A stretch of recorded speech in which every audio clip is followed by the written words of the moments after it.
अस्सलाम वालेकुम स्टूडेंट्स। आज हम डिस्कस करेंगे लिविंग वर्ल्ड इन टाइम, यानी टाइम के लिहाज से लाइफ की डिस्ट्रीब्यूशन।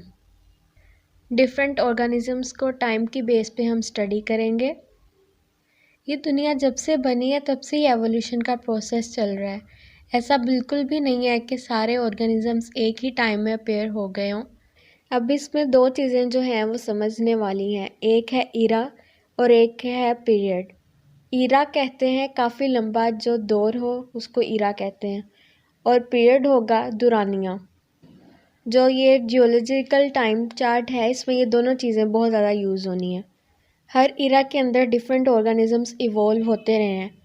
अब ये जो एवोल्यूशनरी प्रोसेस है इसको हम कहते हैं living world in time. Almost 4.5 billion years ago earth planet जो था ये बना था। सबसे पहला जो एविडेंस मिला लाइफ का अर्थ पे तकरीबन 3.5 बिलियन ईयर्स पहले मिला।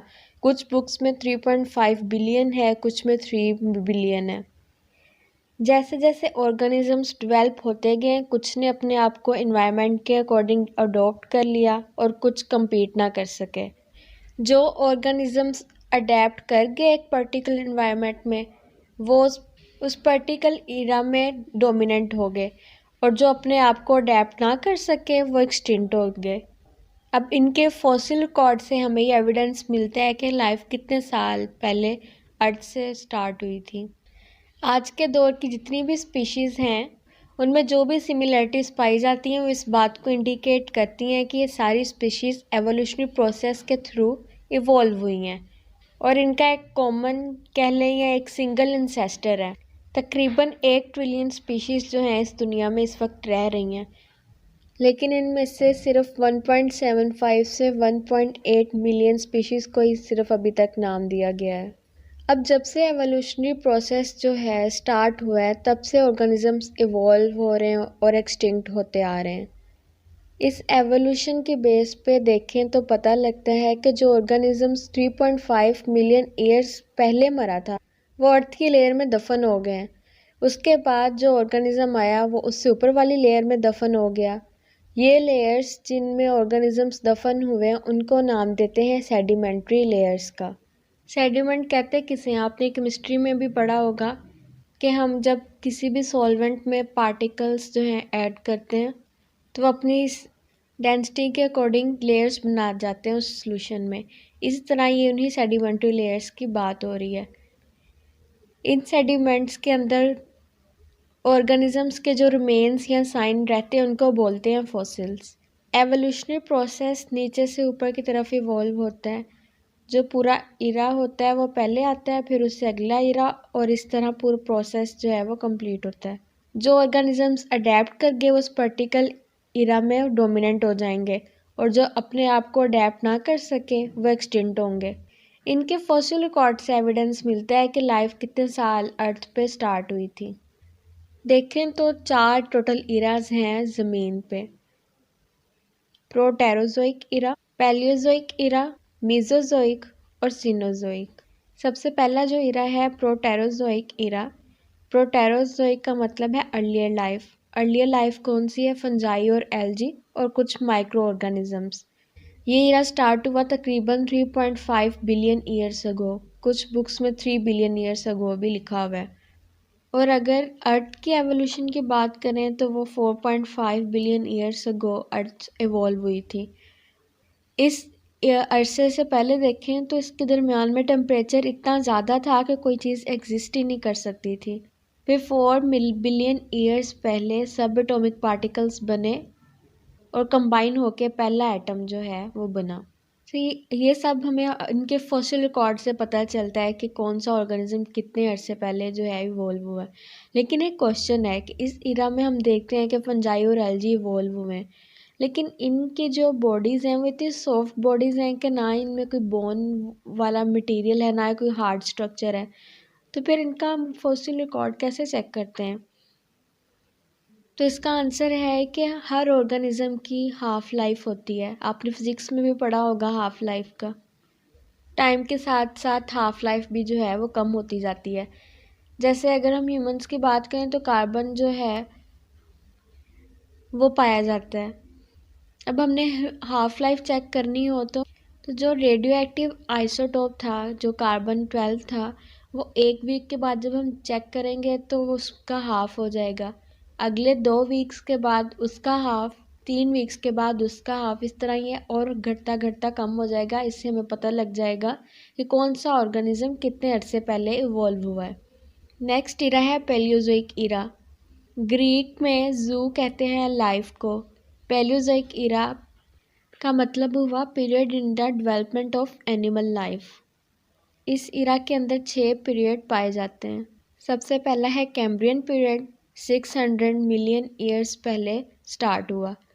उसके बाद आता है ऑर्डोवेशियन, 500 मिलियन ईयर्स अगो स्टार्ट हुआ। इन दोनों इरास के पीरियड्स के दरमियान में फ़िश इवॉल्व हुई। फिर उससे बाद में आता है सिल्यूरियन, 440 मिलियन ईयर्स अगो।